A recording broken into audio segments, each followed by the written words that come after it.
Olá, eu sou a professora Luciane Cipercio Lanzanova e hoje nós vamos trabalhar um pouquinho sobre o resumo de estudo e o resumo acadêmico. Eu sou professora da UERGS na unidade de 3 passos. Qual é o objetivo da nossa aula de hoje?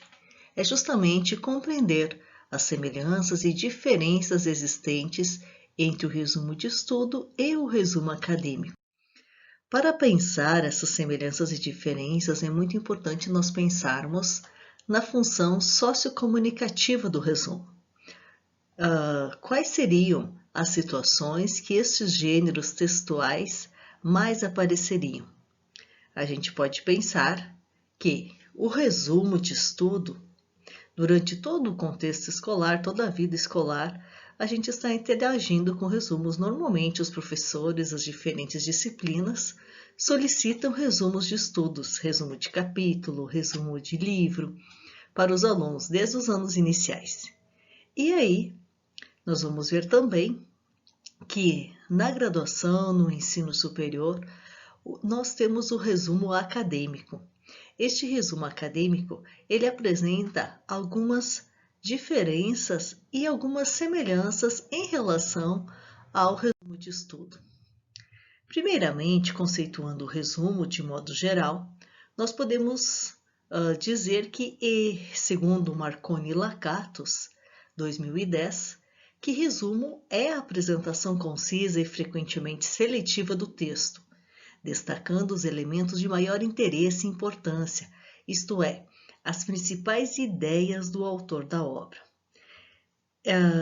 Nós temos também a NBR 6028, da Associação Brasileira de Normas Técnicas, que traz de forma bem sintetizada que resumo é a apresentação concisa das ideias no texto.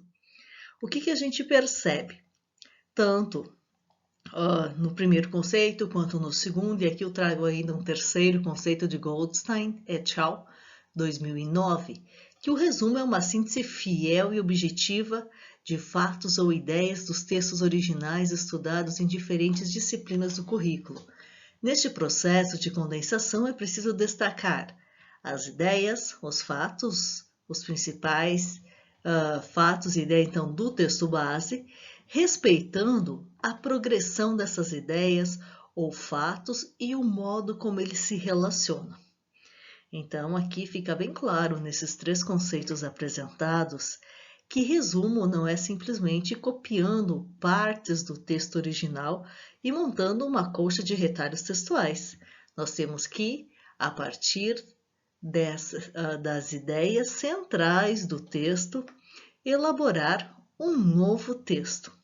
E aí, nós vamos ver no slide a seguir algumas semelhanças e diferenças evidentes que há entre resumo de estudo e o resumo acadêmico, que normalmente nos artigos aparece também escrito em uma língua estrangeira, normalmente o abstract.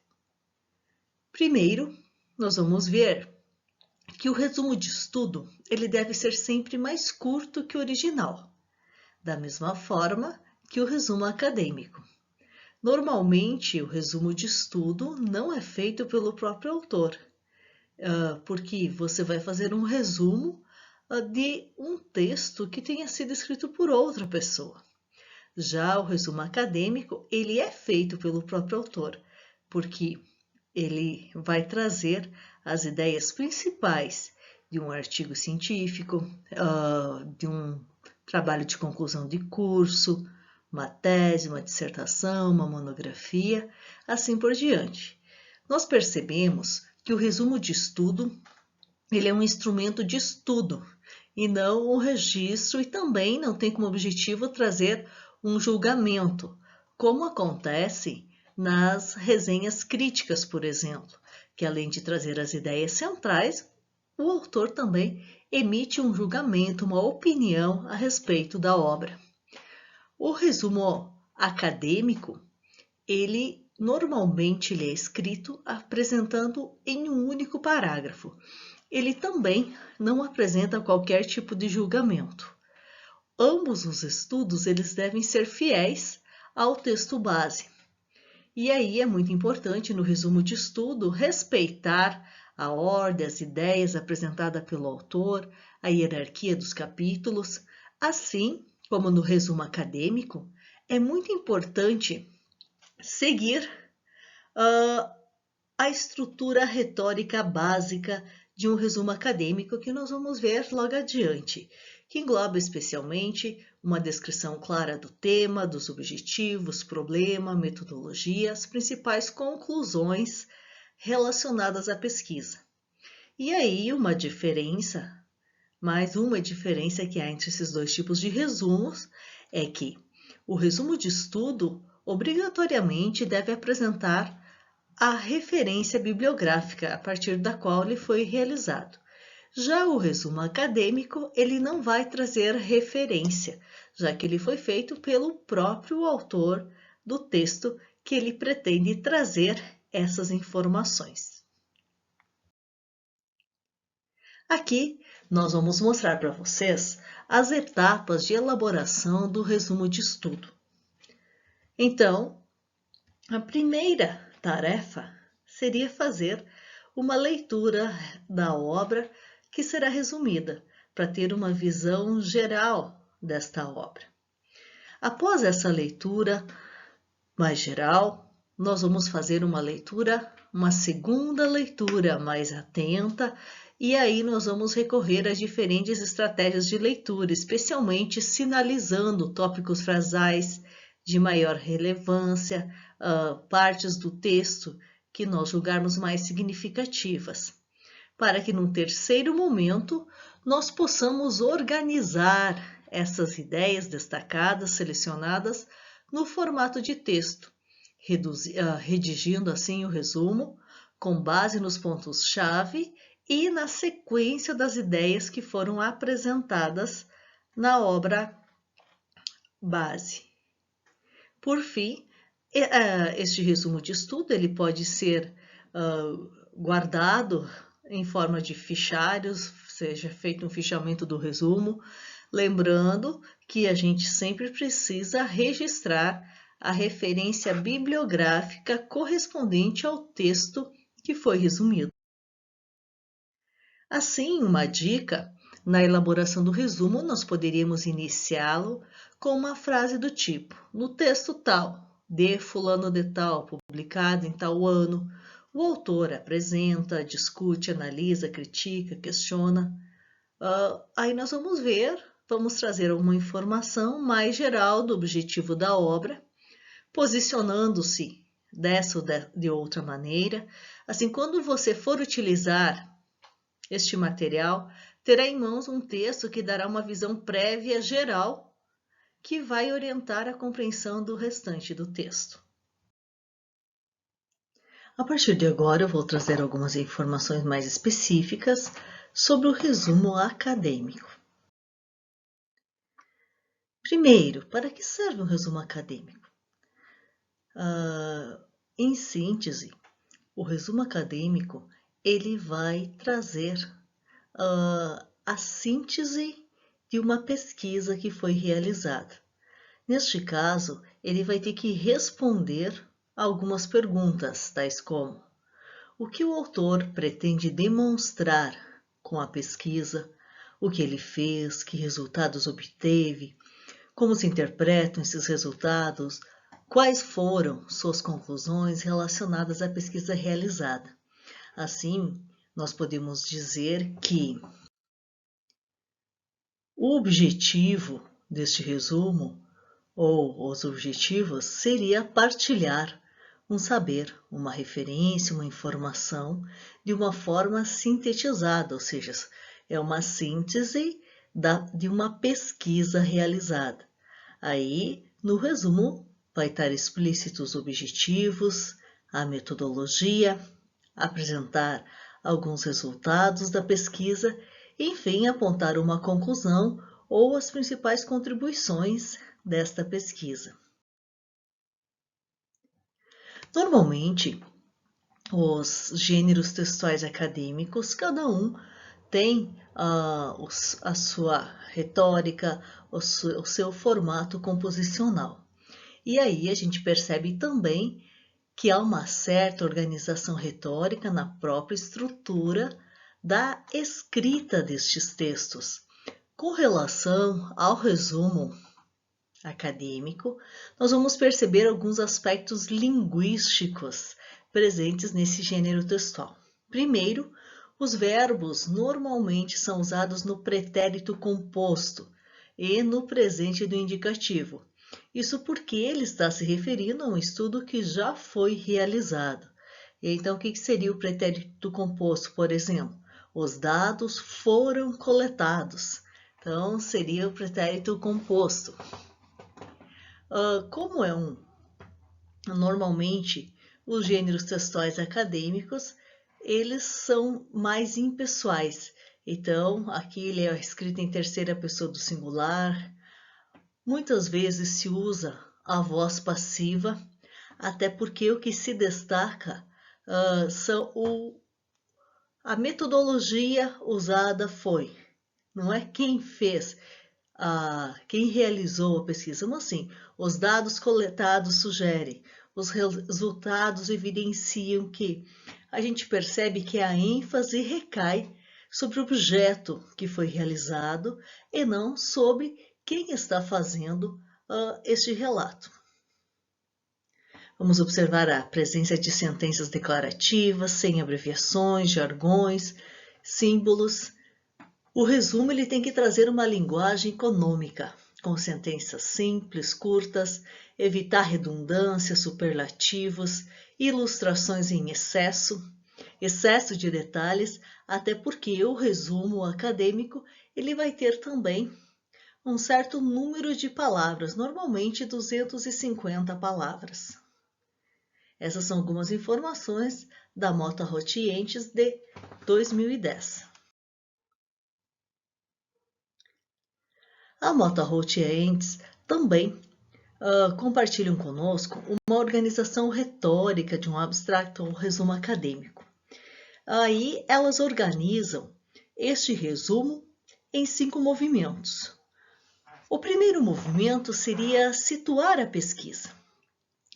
Aí, neste primeiro passo, nós vamos estabelecer o interesse profissional no tópico ou no assunto que a pesquisa foi realizada, ou vou fazer generalizações do tópico, ou vou citar pesquisas prévias, vou estender pesquisas prévias, contra-argumentar pesquisas prévias já apresentadas, indicar algumas lacunas que existem nessas pesquisas prévias e, diante disso, que foi um fato que motivou a escrita ou a realização dessa pesquisa.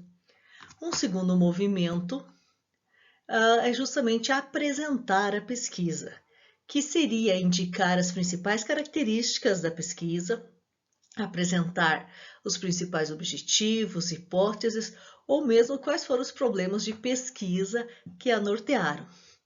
O terceiro movimento é descrever a metodologia adotada, explicando também como foi realizada a experiência. O quarto movimento vai ser sumarizar os resultados e, por fim, o movimento 5 seria discutir a pesquisa, elaborar algumas conclusões ou recomendações para pesquisas futuras. Então, nós percebemos aqui um movimento, uma organização retórica que dá conta da função sociocomunicativa para a qual o resumo acadêmico se propõe, que é trazer os aspectos gerais de uma pesquisa realizada. Eu vou trazer agora um exemplo de resumo acadêmico. Aqui nós temos, portanto, um resumo de uma pesquisa científica realizada. Procurei colocar em cores diferentes para facilitar a identificação de cada um dos movimentos deste resumo acadêmico. O primeiro, este trabalho desenvolveu um método que permitisse avaliações locais de propriedades no processo de formação de ser. O que seria então este primeiro movimento? A apresentação da pesquisa, situar o trabalho. O segundo Para tanto, buscou-se conhecer os valores locais de coeficientes de película e, portanto, resolver os campos de escoamento, temperatura e concentração. Aqui nós temos, portanto, o objetivo que norteou a pesquisa. O terceiro movimento, o método de vorticidade e função corrente, foi utilizado para a solução do campo de escoamento.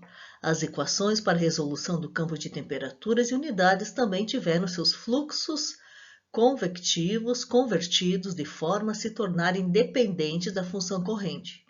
Obtidos os coeficientes de película, usou-se um modelamento de 2 estágios para a determinação da taxa de crescimento da fronteira de cera. Nós temos aqui o terceiro movimento que traz a metodologia, ou os materiais e métodos. O quarto movimento seria os resultados, que aqui estão destacados, que os resultados obtidos foram plotados, analisados e comparados com resultados numéricos, obtendo uma boa concordância. Resultados adicionais mostrando a variação da densidade, distribuição de temperatura, espessura da camada de cera foram analisados e comentados. Que seriam os resultados e, por fim, a conclusão, que os resultados desse trabalho são da maior importância nos futuros estudos de formação de cera e também na otimização do processo de cera. Vou trazer para vocês, a seguir, mais um exemplo de resumo acadêmico que ilustra esses movimentos retóricos apresentados anteriormente.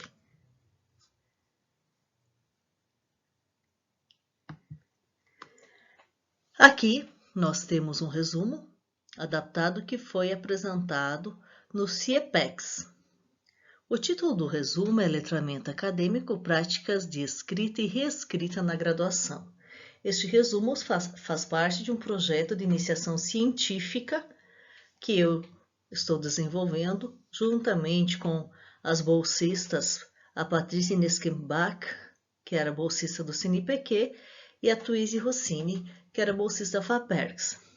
Então, neste resumo, nós vamos observar os movimentos. O primeiro movimento de apresentação da pesquisa. Esta pesquisa aborda a escrita e a reescrita em contexto acadêmico, a partir dos pressupostos da linguística sistêmico-funcional. O objetivo da pesquisa é analisar como uma abordagem metodológica baseada na escrita e reescrita de textos a partir da LSF poderá contribuir para o desenvolvimento do letramento acadêmico. Aí o terceiro movimento, a metodologia, trata-se de uma pesquisação que está sendo realizada na UERGS, Unidade em Três Passos, a partir de um curso semipresencial de letramento acadêmico oferecido aos alunos da UERGS, Unidade de Três Passos, com carga horária de 40 horas, à distância pelo sistema do Moodle. Participam da pesquisa acadêmicos da UERGS de diferentes unidades, regularmente matriculados no primeiro semestre letivo de 2018.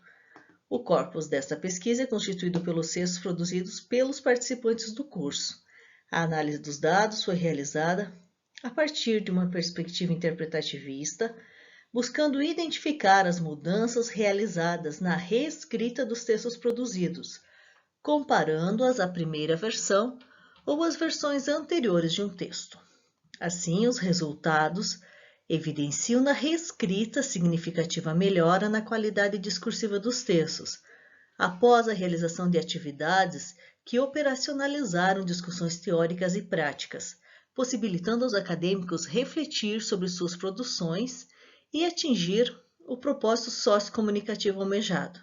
Além disso, identificou-se algumas dificuldades apresentadas pelos acadêmicos nos processos de escrita, principalmente em relação aos processos de referenciação, identificação e progressão textual, que seria a periodicidade nos gêneros acadêmicos.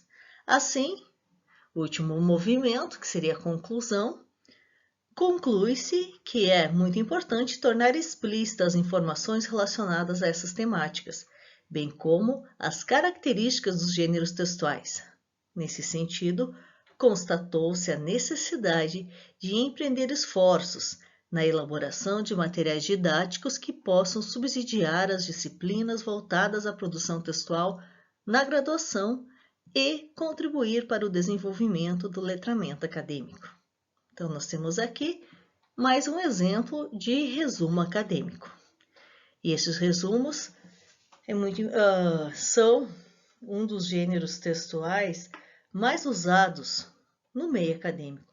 Quando o aluno vai fazer o seu TCC, ele precisa fazer o resumo nos artigos científicos para se inscrever em um evento científico. Então, é muito importante que vamos dizer assim, a estrutura retórica desse gênero textual esteja muito presente de uma forma bem definida, assim, na mente dos nossos acadêmicos. Então, em síntese, o que se espera do autor de um resumo? Tanto de um resumo de estudo como de um resumo acadêmico. Primeiramente, é que se tenha conhecimento da estrutura composicional do tipo de resumo que pretende redigir. O segundo, a finalidade, o propósito que irá produzir, com o qual irá produzir o texto. Também é muito importante que o autor tenha um leitor real ou virtual em mente, um conhecimento completo da obra, quer seja uma obra que vai ser resumida para estudo e também, com certeza, o autor que vai fazer um resumo acadêmico de uma pesquisa, de um relatório de pesquisa seu, ele vai ter conhecimento completo da obra. Tenha fidelidade ao pensamento do autor, especialmente aqui pensando no resumo de estudo. A competência na matéria exposta é fundamental. E ainda é importante que se demonstre uma capacidade de juízo crítico para distinguir as informações mais relevantes a serem apresentadas, tanto no resumo de estudo quanto no resumo acadêmico. Então, é muito importante distinguir o que é essencial do que é supérfluo. E, como eu já comentei, é importante o uso adequado da linguagem. Há uma certa retórica linguística que tem que ser observada nos gêneros textuais acadêmicos, especialmente. Aqui eu trago as referências bibliográficas, especialmente eu destaco aqui o Goldstein, Lausanne, Iwamoto, que trabalham o texto sem mistério, leitura escrita na universidade, o Marcuski, que aborda muito a questão dos gêneros textuais, Marconi Lakatos, que traz uma fundamentação em relação à metodologia científica. Também destaco o trabalho da Mota Roth Enges, a produção textual na universidade, a partir da qual eu trouxe os movimentos para a construção do resumo acadêmico. E assim a gente procurou fazer um apanhado geral do que seria o resumo de estudo e o resumo acadêmico. Agora, então, é com vocês. Qualquer dúvida poderão deixar registradas no chat ou podem enviar para o meu e-mail, lucianesipert@uergs.edu.br. Espero que essas explicações sobre o resumo de estudo e resumo acadêmico possam contribuir para o desenvolvimento do letramento acadêmico de todos vocês. Um grande abraço!